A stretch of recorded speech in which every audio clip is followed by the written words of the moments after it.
Welcome back, friends, to another episode of Abundantly Aware. Today's episode, we're going to talk about the life-changing habits that didn't change my life. 7 of them, to be exact. And there's many, many, many, many more.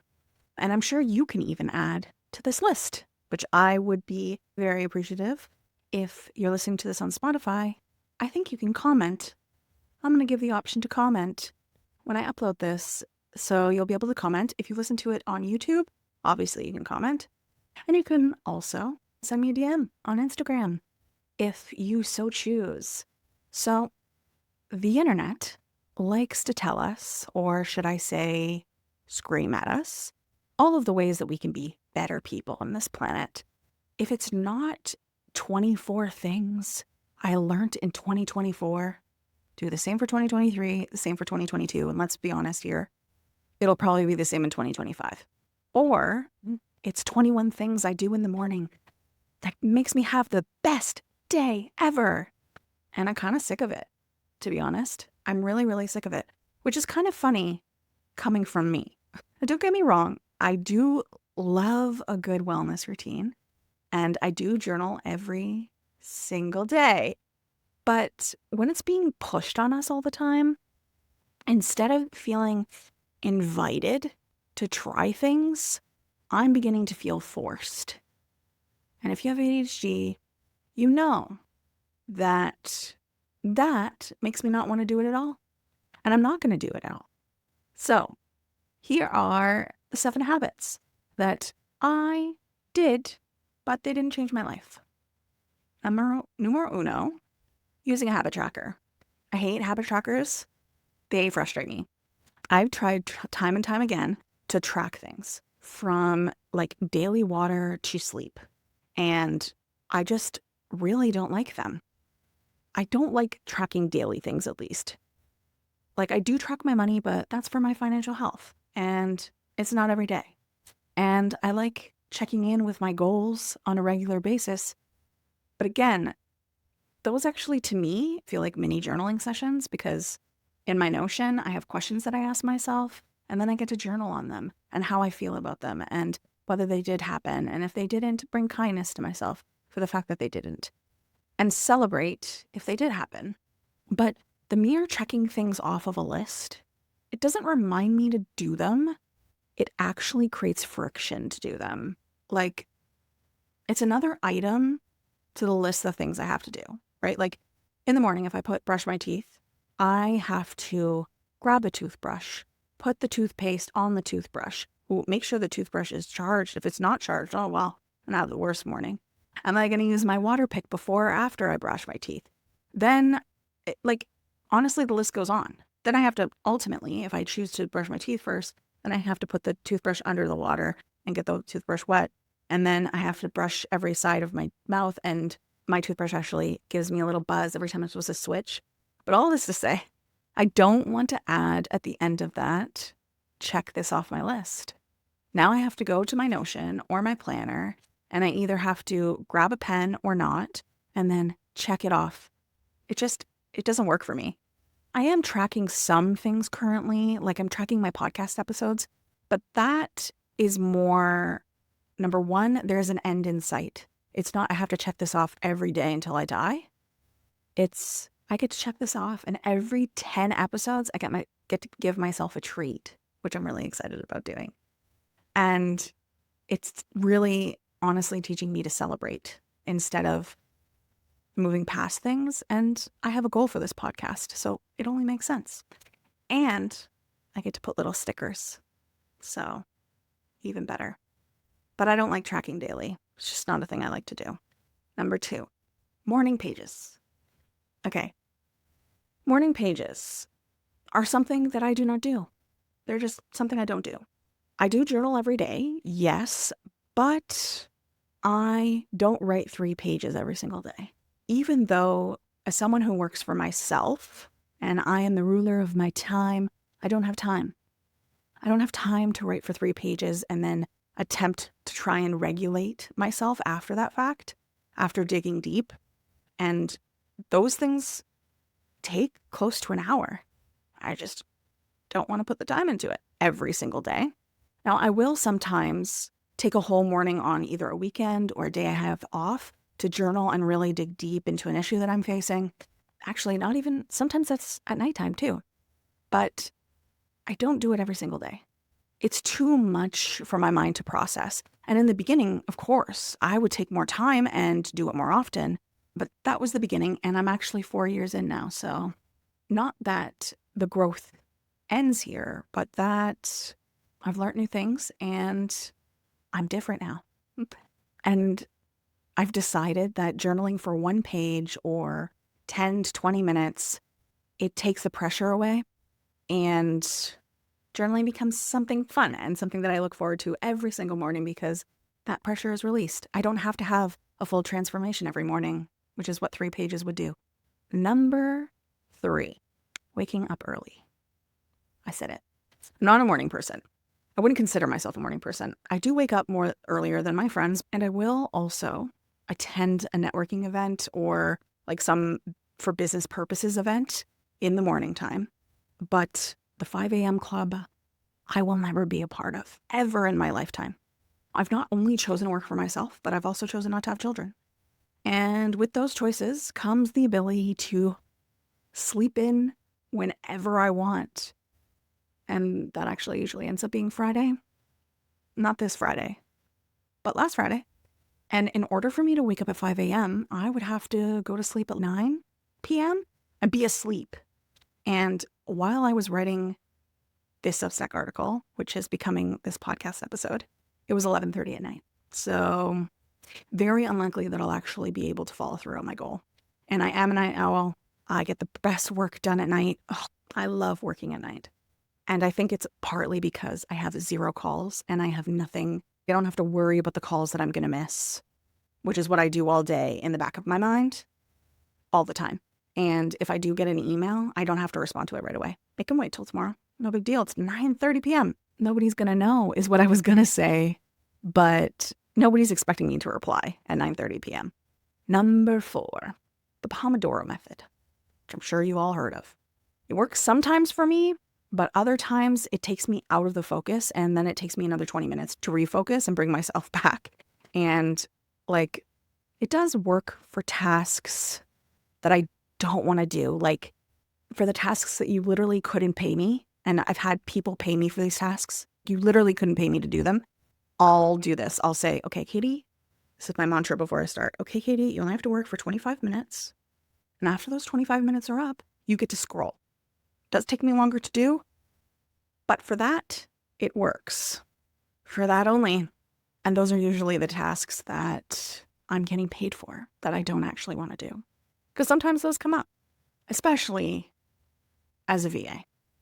I have found recently that the more that I learn about my ADHD and unmask, the harder that it's become to force me to do things.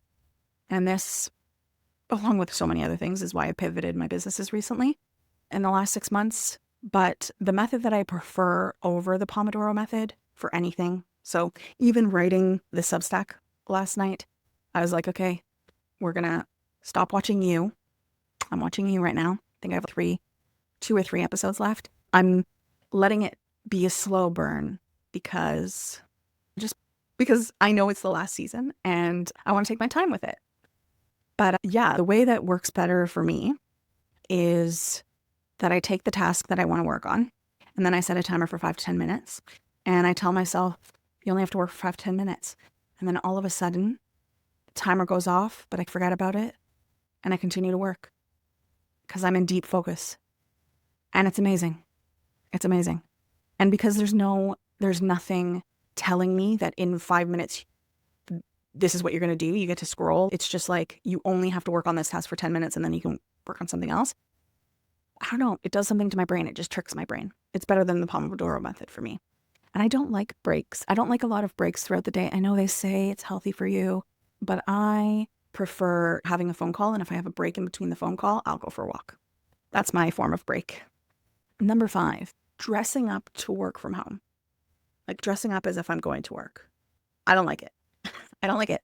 Like, I can't hyper-focus if I get hungry before the hyper-focus. But if I'm hyper-focused on a task, and then I get hungry in the middle, I'll forget that I'm hungry and I'll continue to work. But if that happens beforehand, like I can't start work until I'm satiated. And it's that uncomfortability that I don't like that I compare to wearing clothing that's set for work. Now, that could be because I view work clothes, work appropriate clothes, as something I should wear, and I view work appropriate clothes as being uncomfortable. That could be the case, definitely. But in this economy, I love saying that word. I don't need to have two separate wardrobes for different things in my life that is supposed to change my life.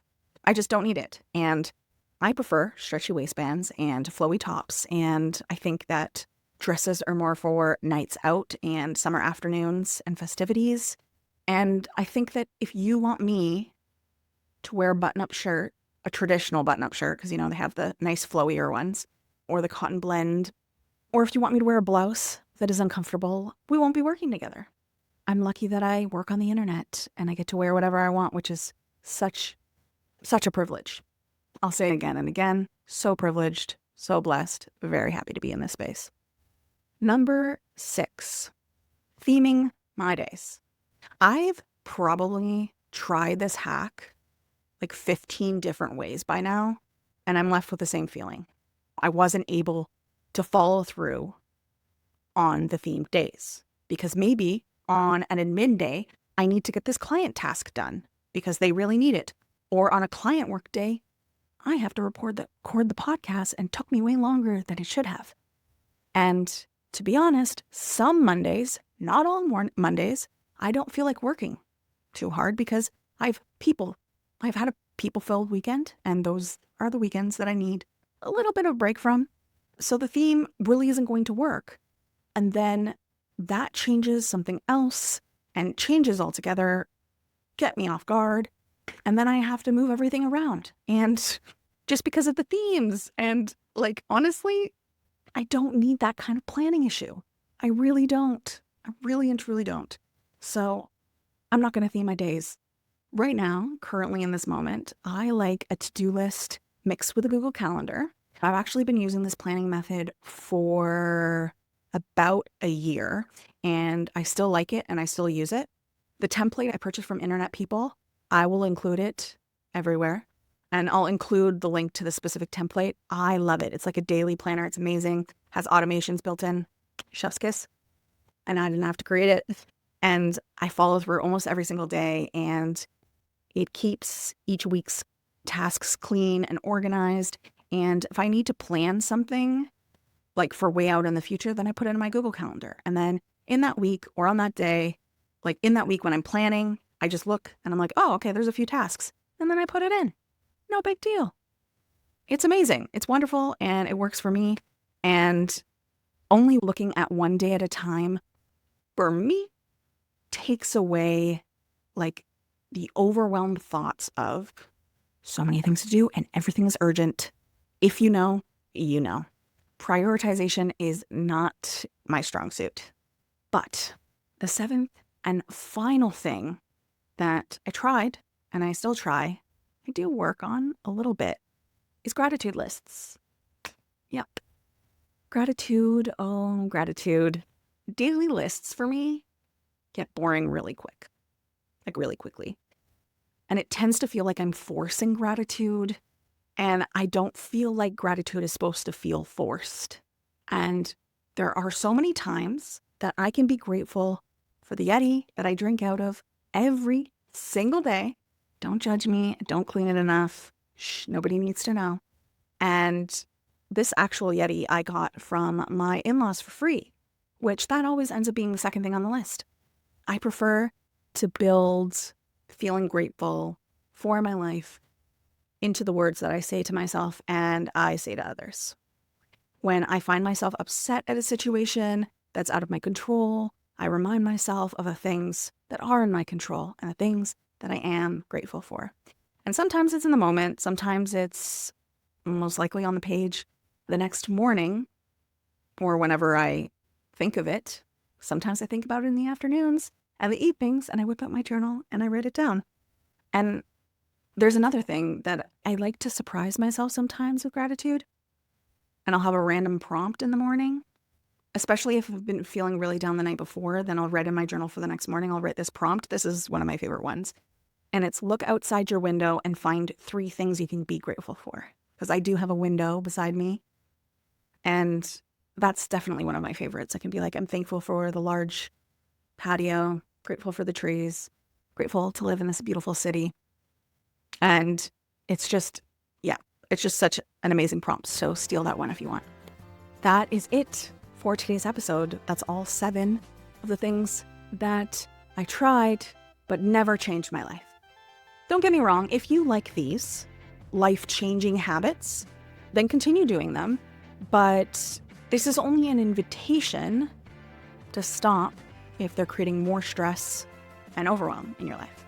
I would love it if you listen to this on Spotify to comment down below. I'll include the comments. Let me know something that you tried to do that was supposed to be life-changing and wasn't. You can also comment on the Substack article and comment on the YouTube video. All of the things would be welcomed and appreciated. So thank you so much for listening to this episode. I really appreciate you. And until next time, let's become abundantly aware together. Bye.